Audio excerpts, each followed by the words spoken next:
Hello and welcome to Housesteads Roman Fort on Hadrian's Wall.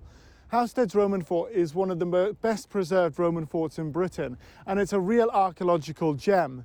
One of the amazing things about Housesteads is the fact that when people have visited here, they get a real sense of what it would have been like to actually live on Hadrian's Wall, because so much of the fort has survived into our modern age.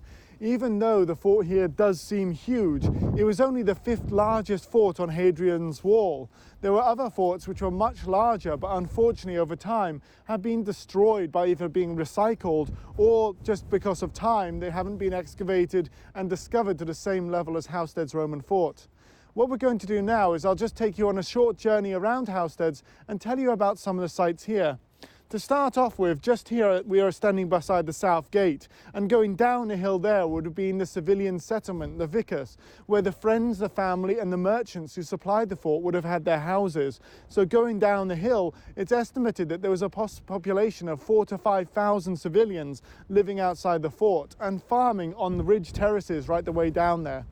What we'll do now is I'll take you through one of the most impressive buildings on the site now, the commanding officer's house. So we'll just come up through here and I'll show you a bit more as we go on.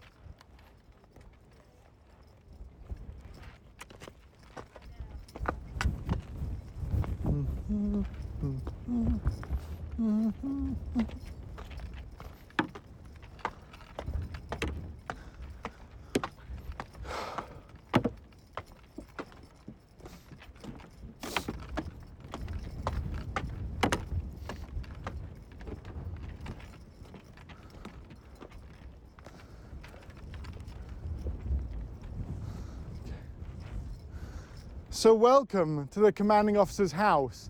This would have been the largest building at Housesteads Roman Fort, and the soldiers would have been impressed by the amazing opulence that the commanding officer lived in.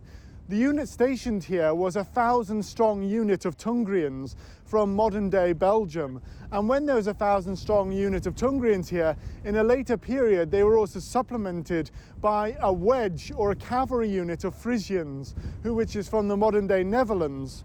The commanding officer here would have been a prince back home in his home country, and the Romans recruited these young men to Romanize them so that they would become a part of the Roman system and further help the Roman army. All around us, what I'm standing in right now, would have been a 3-story high building right here in the center of the fort, which would have shown off the power of this commanding officer.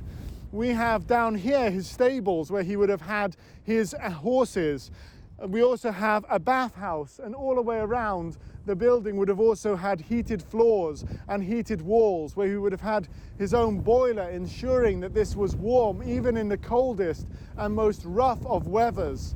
And so he lived here as a small mini king on this wild section of Hadrian's Wall. What we'll do now is we'll head up and I'll show you where he had his kitchens, and all the ground level down here would have supplied his needs.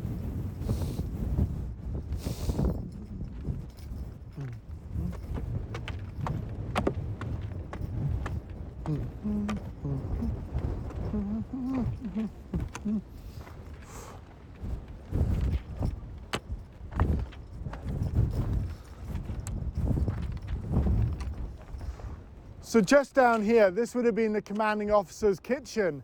And then slightly further along, we also have evidence of a bathhouse and all of the luxuries. So him and his family would have lived with their own bathhouse, their own kitchen, their own slaves, and him and his wife would have been like mini aristocracy, and their children would have grown up in a great palace right here in the middle of the fort. All the other soldiers, though, didn't live to the same standards of the commander, as we'll see when we come to their housing in a little bit. So this gives you an idea of how the other half, these powerful Roman-sponsored princes, would have lived up here on the northern frontier. We'll just exit the commanding officer's house now and head up to another building slightly further along in the fort.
So, this building right here is the hospital at Housesteads Roman fort.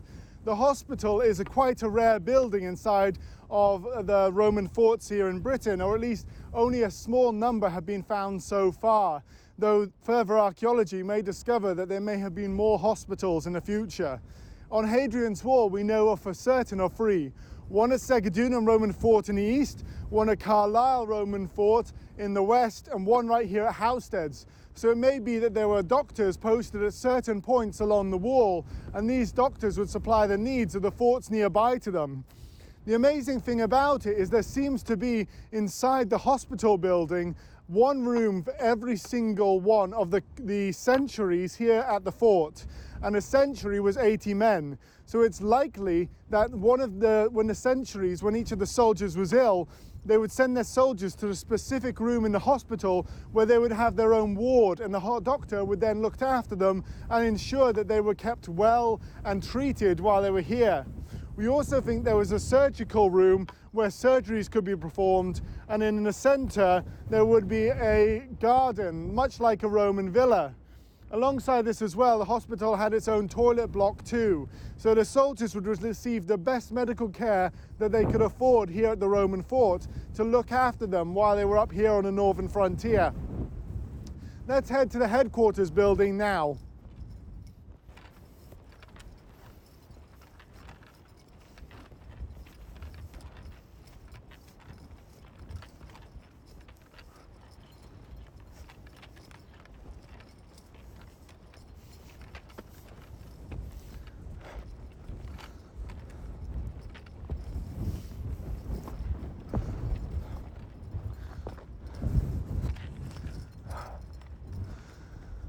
So this building right here is the headquarters building of Housesteads Roman fort. The headquarters was the operative heart. Much like the commanding officer's house showed off the power and the wealth of the commanding officer, right here this showed off the power of the empire. There would have been a statue inside of here of the emperor himself, so that would show off the imperial authority. And then every single day the commanding officer would go onto that plinth over there and give his orders to his centurions, telling them what they needed to do and the jobs for the various different units within the fort. Just in front of me right here, there is also the strong room of the fort where the fort's money would have been kept, and then 4 offices. These offices would have been very important within the Roman fort because they would have been where the administrative units would have been done. After a certain number of years, a Roman soldier would become an immuno, where we get the modern English word immune from, and they would be responsible for writing down all of the orders, writing down the letters, counting the money, and organizing everything within the fort. And so their offices would have been here within the headquarters. Alongside that as well, inside the strong room where all the money was kept, there was also the shrine of the standards, where the banners and the standards of every single one of the units would have been kept. And those were very important because they had religious significance to the soldiers here at the site.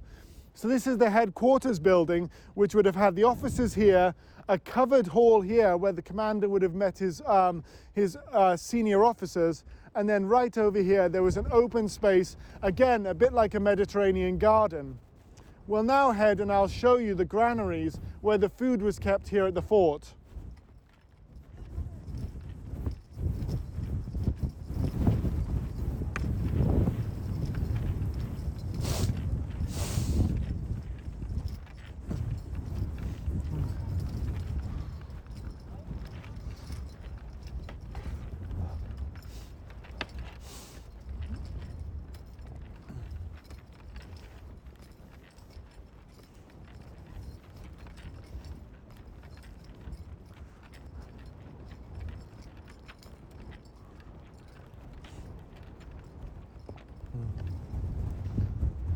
Welcome to the granaries. When the granaries were first discovered within Roman Britain, it was thought that these buildings were only 1 story high. But further archaeological research now suggests, because of the huge size of the buttresses, which you can see just here and here, that these were at least 2-story buildings, if not 3-story. It's suggested that these would have had to contain between 9 months to 1 year's food for the fort. And so inside here you would have all the food required to feed the soldiers, but alongside this other stores as well, such as beer, wine, possibly clothing, and other things like weapons too. So these were incredibly important buildings. You can also see there are stones inside the granary right here. These stones were to raise the floor off the ground to ensure that air went underneath and kept the granaries nice and cool to preserve the food, and also would have kept vermin away from the food as well. You can see from the steps here that basically this was an area where they would load in and out the goods, and there's a possibility that there would be a joist where they would raise and lower goods into the various levels inside the buildings. So these would have been incredibly important buildings throughout the Roman Empire. During the 4th century, there is actually a slight change to the southern granary. What happened is half of it was turned into a hall or a house. And so we reckon that the granaries were being used less for storage in the later period and were starting to be converted to allow for extra accommodation within the fort itself. Now we'll just look at how the soldiers themselves lived.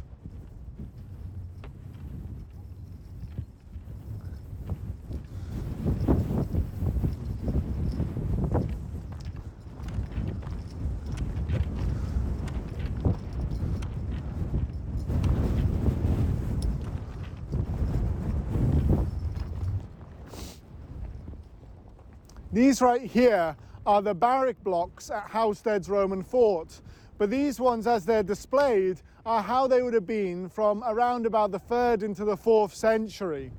Archaeologists initially would find Barrack Blocks which would be one long continuous building, and they were divided with a front room for the soldiers to live in, and the back room they think is where they stored their equipment. When they had this setup, this was quite common throughout the whole of the Roman Empire. In the late Roman period up here in Housesteads, it seems they became individual buildings. And so there is a theory that because of that, the soldiers would bring in their families with them, and there was a much smaller unit of soldiers within the fort, even though this is such a massive unit size as well. Because in the 1st, 2nd and 3rd centuries, it's estimated or believed that each of these barrack rooms would contain 8 soldiers, would be housing for 8 soldiers. In the late period, they believe it might just be for one family. Another counter theory that's come out recently, though, is the suggestion that actually it's for preserving materials. So rather than having huge, long pieces of wood that had to go all the way down to provide a roof for the large building, instead individual single pieces of timber would go north-south rather than one long one going east-west. And so it was actually to preserve resources, and so there was probably a similar sized unit. So instead of maybe 800 to 1,000 soldiers, maybe there could have been 800 to 600 soldiers at Housesteads during the late Roman period.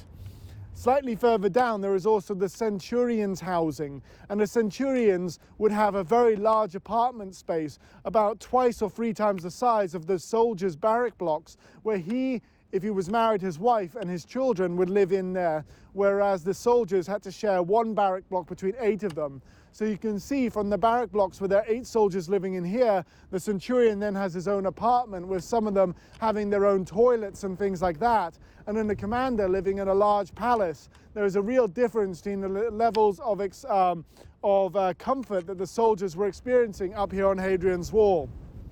We'll now head down and I'll show you the bathhouse here at Housesteads.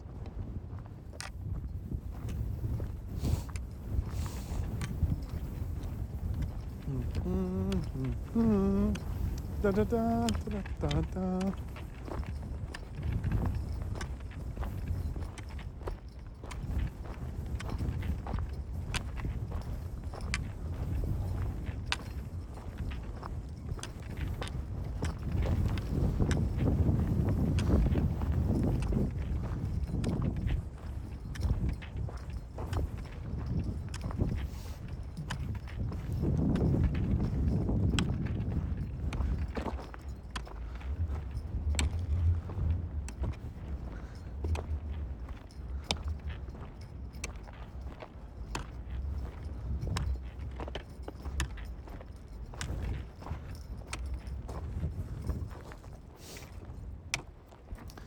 In the 1st, 2nd and 3rd centuries, it was quite normal for a Roman fort to actually have its bathhouse outside of the fort. The main reason for this is because the water inside the bathhouse had to be heated by incredibly powerful furnaces. And these furnaces would require huge amounts of wood or coal or other materials to be burned to heat up the water. And therefore they were a fire risk inside the fort. In the late Roman period though, because the frontier became so much more dangerous and increased risk of attack from Irish raiders across the Irish Sea and also the newly amalgamated Pictish forces north of Hadrian's Wall and the Britons who lived in what is now northern England, they brought the bathhouses inside the fort. So right here, this would have been the late Roman bathhouse inside of Housesteads where the soldiers would have come to wash.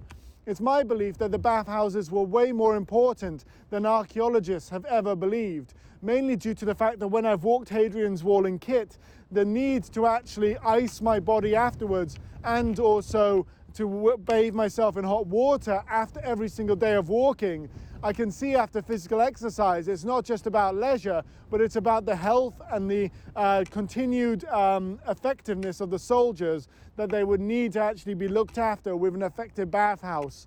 So this is the bathhouse here at Housesteads. Now we'll go down to the most complete Roman toilet in Britain.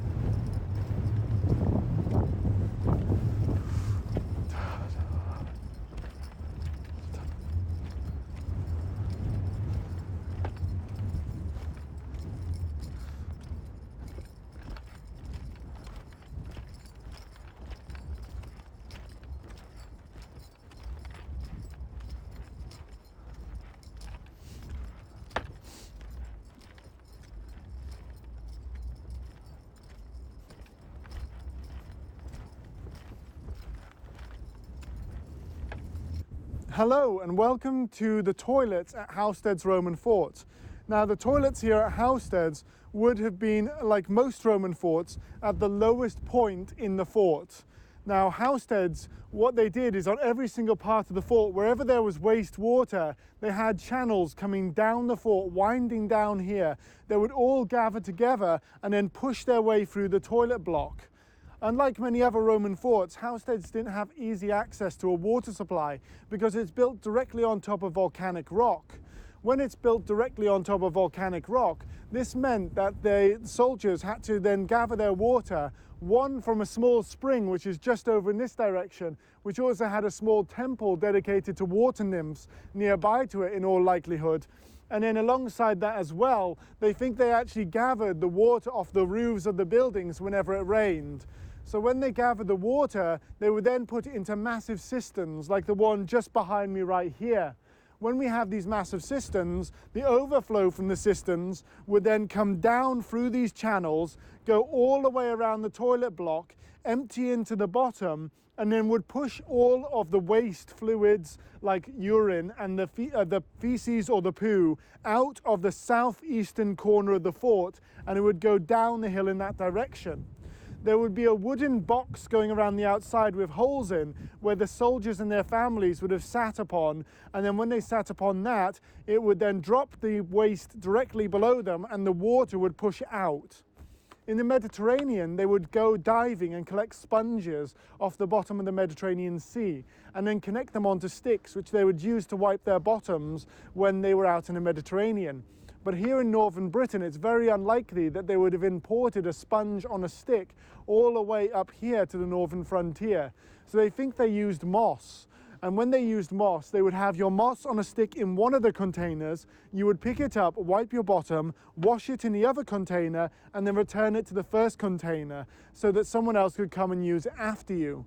So they had a very good system here to ensure that dirty waste water and poo would be pushed out of the fort and to ensure that the soldiers here would be kept healthy and not have to be living next to the waste that they generated. What we'll do now is we'll go to the south gate where we'll conclude our tour of Housesteads.